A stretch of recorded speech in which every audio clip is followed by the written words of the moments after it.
Basic X Speedy, pulzační vibrátor s vyhříváním, je doslova šukací mašinka v kapesní verzi.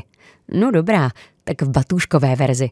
Tento stroj v sobě skrývá vibrace, přirážení a pro dokonalý zážitek rovněž i vyhřívání. Speedy vás rozhodně nezanechá chladnou. Dokáže vyvinout až 350 přírazů za minutu, což je už pořádný fičák.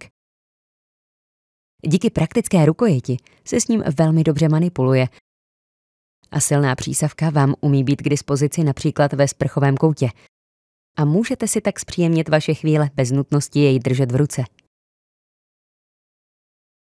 Po delším stisknutí hlavního tlačítka se Speedy zapne a rozsvítí se LCD displej. Krátkým stiskem stejného tlačítka zahájíme příjemné nahřívání. Druhým prostředním tlačítkem zapínáme vibrace. Zde máme výběr 9 vibračních módů. Posledním tlačítkem zapínáme přirážení, které si můžeme rovněž volit v 9 různých režimech. Jednotlivé programy vidíme přehledně na displeji a můžeme si tak velmi dobře najít svou nejoblíbenější kombinaci k dokonalému uspokojení. Nabíjíme pomocí konektoru USB-C na spodní straně výrobku a propojíme se zdrojem.